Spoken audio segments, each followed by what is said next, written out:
Di ko kayang kainin ang enerhiyang ito. Parang sasabog na ang katawan ko. Ang pinakamagandang gawin ko ngayon ay tigilan ang pagkuha ng enerhiya. Si Bills ay magsisimulang huwag ng kumain ng enerhiya, pero dahil dito, unti-unti nang mawawasak ang kanyang katawan na gawa sa espiritual na enerhiya. Siya ay hindi Diyos, at kaya niya akong saktan ng ganito, at sa ganitong paraan, muling mawawala na naman ako. Nang huminto si Bills sa pagkuha ng enerhiya, unti-unti nang nawala ang kanyang katawan, at sa pagtatangka na iligtas ang sarili, nagawa niyang maalaala ang ilang mga alaala niya. Whis, ako ito. Huwag mong hayaang mawala ako dahil sa mortal na ito. Tandaan mo ang lahat ng magagandang sandali natin. Kung may konting pagmamahal ka pa sa akin, pumunta ka dito at iligtas mo ako. Si Whis, na nanunood sa labanan, ay nagulat. Buhay pa si Mr. Bills, hindi ko siya papayagang mawalan ulit ng buhay. Kailangan kong pigilan ang atake na ito. Pero nang pipigilan na ni Whis ang atake ni Vegeta, ang Saiyan na gumagamit ng kanyang pinakamalakas na teknik ay sumigaw. Huwag kang tanga. Ang isang taong na-eliminate dahil sa lakas ng isang supreme na tao ay hindi na muling mabubuhay. Huwag kang magpadala sa nakikita ng iyong mga mata. Patay na si Mr. Bills, at kagaya ko, tinanggap ko na namatay na ang asawa ko. Bagamat may malasakit si Whis, sa Diyos ng pagwasak, siya mismo ay umalis na sa laban. Sinabi ko na sa sarili ko, na siya ay patay na, at iyan ay hindi na magbabago. Vegeta, ano pang hinihintay mo? Tapusin mo na siya. Si Vegeta, bilang huling pagpupursigi, ay pinalakas ang kanyang atake hanggat kaya niya. Ang atake ni Vegeta ay unti-unting nilalamon ang katawan ng Diyos. Kaya ang natirang bahagi ng kanyang kamalayan ay nawala na, at nagumpisa ang kanyang enerhiya na kumalat sa paligid. Vegeta, ano pang hinihintay mo? Gamitin mo ang pagkakataon na ito at kunin ang kanyang enerhiya bilang isang Diyos. Bagamat pagod na sa laban, nagsimula si Vegeta na mag-meditate. Kaya't makikita ang puting liwanag sa kanyang katawan. Ang enerhiya na nasa paligid ay unti-unting kinakain ni Vegeta. Habang kinukuha ang enerhiya, nagsisimula siyang pawisan. Ano ba ito? Kahit na natalo ko siya, hindi pala madali ang pagkuha ng kanyang enerhiya. Kailangan kong ma-fuse ang aking pangunahing ki sa kanya. Bigla, habang kinukuha ni Vegeta ang enerhiya, nawalan siya ng malay, at nakapasok siya sa kanyang isipan. Anong lugar ito? Wala akong makita, pero ramdam ko ang napakalakas na presyon, nang biglang may lilang ilaw na nagpakita sa hangganan ng kadiliman. Talagang may lakas ka, Vegeta. Aaminin ko, natalo ako sa iyo. Pero kahit nawala na ako, hindi kita hahayaang kunin ang aking kapangyarihan. Bills, buhay ka pa pala. Isa kang napakahirap patayin na ipis, sumuko ka na, wala kang magagawa para talunin ako. Tigilan mo na ang pagiging mayabang. Sa likod ni Vegeta, may lumitaw na mga lilang kadena, ngunit bahagya lang siyang ngumiti. Sa isang iglap, pinutol niya ang mga kadena na iyon. Akala mo ba'y makukulong mo ako dito? Huwag kang maging tanga. Kung hindi ako nagkakamali, nasa loob ako ng aking katawan, kaya't magagawa ko ang nais ko. Kung hindi mo ibibigay sa akin ang iyong kapangyarihan sa mabuti o masamang paraan, kukunin ko ito sa pamamagitan ng puwersa. Muling lumitaw ang mga kadena, na iginapos ang mga paa, kamay, at ulo ng Diyos, at isang lawa ng lava ang lumitaw sa ilalim ng Diyos. Nang makita ng Diyos ang lawa ng lava, ang kanyang refleksyon ay isang kalansay na. Ano, Bills?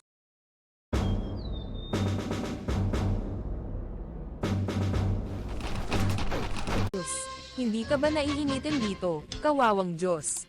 Kanina napakaingay mo. Ngayon, wala ka nang masabi, tapos na nga ba ang lahat para sa akin? Sa tingin ko, hindi na kita mahihingan ng awa. Dahil sa mga nangyari noon. Dahil ikaw ay isang taong mayabang. Walang hiya ka. Paano mo nasasabi na mayabang ako ngayon? Hahaha. Sa totoo lang, sa mga sitwasyong ganito, tawa na lang ang aking magagawa.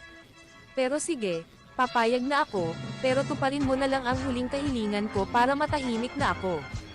Ang huling kahilingan ko ay patayin mo si Goku. Gusto ko ng paghihiganti sa ginawa niya sa akin. Sa totoo lang, Bills, ayokong mangako. Pero dahil siya ang aking karibal, baka matupad ko ito. Hanggang sa muli, At sana'y makapagpahinga ka na ng payapa, agad na itinapon ni Vegeta ang katawan ni Bills sa lawa ng lava. Ang Diyos ay sumigaw ng napakalakas, at pagkatapos ay tuluyan nang ibinigay ang lahat ng kanyang enerhiya kay Vegeta. Ang Saiyan na nakahandusay sa lupa ay nagising at nagsimulang tumaas ang kanyang ki. Talagang kahanga-hanga, hindi tumitigil sa pagtaas ang kapangyarihan ni Vegeta. Sa kabilang banda, si Goku ay natuklasan ang tunay na pasukan ng Abyssal Massacre. Kamangha-mangha, iba ito sa abyss na napasukan ko. Ramdam ko ang lakas ng maraming tao na may sobrang lakas na kapangyarihan. Ngayon, ang aking misyon ay umabot sa tuktok ng abyss at makaharap ang huling boss ng abyss na ito, upang makuha ang enerhiya nito. Fast forward, ilang buwan na ang lumipas. Hindi na alam ni Goku kung ilang kalaban na ang kanyang natalo. Sa panahong iyon, kilala na ang kanyang pangalan ng Master ng Abyssal Massacre, at ganun din ang mga boss sa lahat ng antas. Ito na ang katapusan mo Goku, oras na para mawala ang iyong buhay. Hahaha, sa tingin ko hindi pa mangyayari yan. Infernal Gravity. Ang mga alon ng gravitational pressure ay dinurog ang lugar na naglingita sa kanyang kalaban. Sa pagkakataong ito, gagamitin ko rin ang kapangyarihan ng aking mga mata. Ang mga mata ni Goku sa sandaling iyon ay naging lila, kaya't ginamit niya ang kanyang kakayahang magliwanag ng malakas na lila. Ang liwanag niya ay bumulag sa kanyang kalaban ng ilang segundo. Sa sandaling iyon, sinamantala ni Goku ang pagkakataon na bigyan ng maraming suntok ang lalaki. Ang lalaki ay nakaramdam ng mga suntok na parang kumupunit sa kanyang katawan. Hindi ako makakita ng kahit ano. Hindi ko inakala na ganito kasakit ang mga suntok ng taong ito. Isang ipu-ipo ng lila na enerhiya ang naruroon si Goku ay nag-aabang, at nang bumalik ang paningin ng lalaki, sinamantala niya ang pagkakataon na paikutin ang kanyang katawan, at ang temperatura ng lugar ay nagsimulang tumaas ng mabilis. Sobrang agresibo nito at nilamon ng lila na enerhiya ni Goku ang lahat. Ang kanyang kaaway ay protektado ng isang ki barrier, pero nawawalan na ito ng lakas. Sobrang lakas ng atake na iyon. Ano ba ang ibig sabihin nito? Paano nagkaroon ng ganito kalakas na kapangyarihan ang isang tao? Kahit na si Goku ay may dalang misteryosong lila na enerhiya, hindi siya dapat makapagpainit ng abyss sa loob ng ilang segundo lamang. Ano ba ang dapat kong gawin? Dahil hindi ko gaanong alam ang kakaibang enerhiyang iyon, kailangan ko na sigurong tumakas mula dito hanggat maaari. Ang lalaki, na sobrang takot sa brutal na enerhiya, ay lumipad palayo mula doon.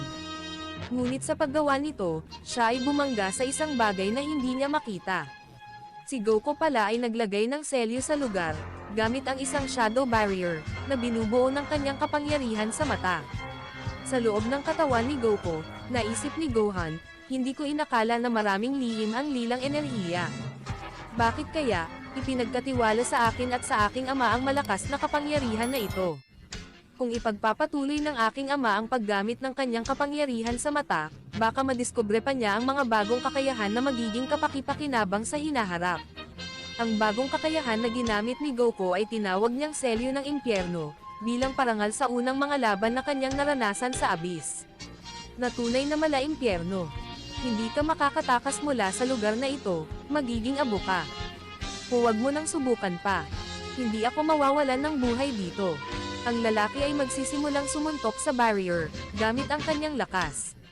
Gaano man kahirap niyang subukang basagin ang barrier, wala siyang magawa, unti-unti siyang nawawalan ng pag-asa habang tumataas ang temperatura ng lugar sa bawat segundo. Ang desperasyon na nararamdaman mo ngayon ay katulad ng naramdaman ko nang mahulog ako sa abyss, at noong lumaban ako sa mga boss ng level 20, at ikinulong nila ako sa isang maliit na lugar, pinuno ng tubig at lason. Pero ngayon ay iba na, hindi ako gagamit ng tubig o lason. Gagamit lang ako ng init na ibinubuga ng aking lilang enerhiya. Sa tingin ko, hindi rin naman ito masama. Sa palagay ko, kumpara sa ibang mga boss, ako ay mabait pa, di ba? Dapat nga ay magpasalamat ka pa sa akin. Walang hiya ka. Bago ako mamatay sa pagkakasunog, tatapusin kita. Isang napakadami na ki balls ang inihagis patungo kay Goku, na kanyang winasak gamit lamang ang isang kamay. Yan lang ba ang kaya ng huling boss ng level 68? Talagang basura ka. Isang ulan ng mga suntok ang magsisimulang tumama kay Goku, na hindi gumagalaw sa kanyang kinatatayuan. Grave ang tibay ng katawan ng taong ito, at hindi man lang nagdulot ng anumang pinsala ang aking mga suntok. Nagsisimula ng masunog ang aking katawan. Hindi ko na matatagalan ang pagkakakulong dito. Sa tingin ko, ang makakaya ko lang ay 5 minuto. Bigla, may lumitaw na liwanag sa mga mata ni Goku. Ang katawan ni Goku ay ganap ng kontrolado ng lilang enerhiya. Sinubukan ni Gohan na tawagin ang kanyang ama dahil hindi niya nararamdaman ang koneksyon